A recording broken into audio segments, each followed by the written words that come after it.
Okay, this is another story that happened to me. This is I think it was 1997. True story. See, I was dating a reptilian hybrid, and I didn't know she was a reptilian hybrid up until about a year ago. How I was confirmed, I uploaded it to YouTube, and then I had the police try to kill me. San Diego police try to kill me. Military black ops next door to me try to kill me. I'm surrounded by a black ops that's been there for about 20, 30 years. I just wasn't aware of it until about a year ago. See, they confirmed it when they came for me. Before that, I didn't even know. But I was dating her in the 90s, and I went to her house one day. We were broken up for about 3 days. We're in an argument.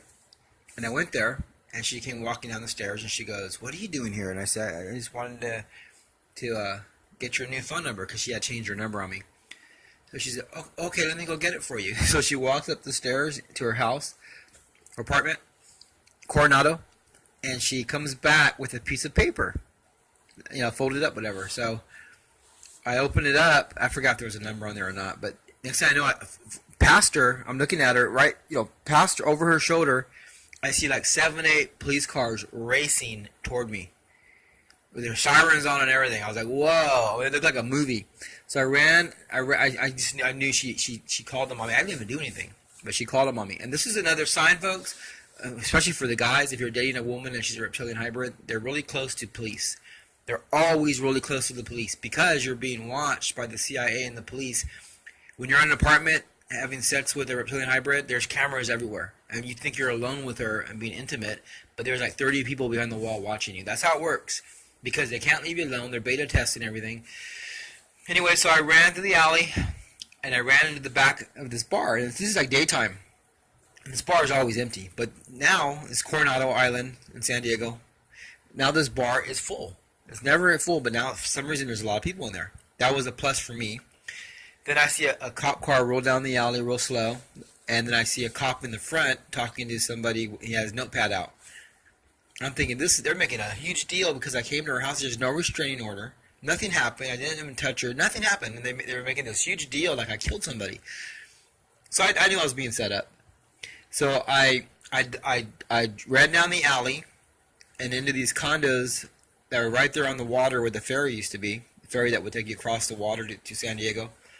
And I'm inside these like indoor condo things. And now a helicopter comes out. I'm thinking, this is like out of control. This is just too far. But I was afraid because they were overdoing it. I was afraid definitely to go talk to somebody because I was afraid they were going to hurt me or kill me or whatever. So I prayed to God to get me out of there. True story. True story. A yellow cab pulls up to the place.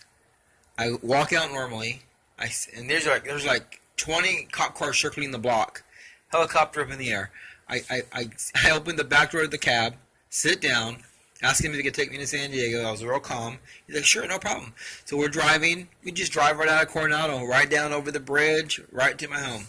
And then I had this detective guy call me and tell me that if I go over there ever on the island again, and I go, hey, she keeps making up with me. She's the one bringing the drama. And he goes, I don't care. If you come back here again, even if you're friends with her, I'm going to arrest you. He was threatening me. At the time, I did not know that the police were hybrids. Now, there's a device where you can see them. You can actually see them. But anyways, they're hybrids. So the police departments are being ran. And if there's good cops out there and good military, you guys need to understand this is a true story. I would take a polygraph test on this. We have been infiltrated by aliens. They're half human, half hybrid. I'll take a polygraph test on this. And if you're a good cop or a good military man, you need to know that your fellow officers, and if you're military, fellow military, a lot of them are hybrids. And you're not even aware of it. And they're very, very, very, very, very, very dangerous. The best way to explain it is a Ted Bundy or a Jeffrey Dahmer. They're what's that word I want to use? They're what's the word? They'll kill you and not think twice about it because they don't have a soul. They don't have empathy. That's part of the alien curse of the fallen angel. They rebelled against God, and they're part angelic, and they don't have empathy. So they'll kill you and not think twice about it. However, they're very organized, very intelligent, and they're very very manipulative. So they can completely fool you and get your trust. But that's how it is. The police. I don't know how long this has been going on. Evidence points to about they've had complete control over the police departments for about 30 years. Evidence points to somewhere in the 80s. They invaded us in the late 40s. They got a hold of the top government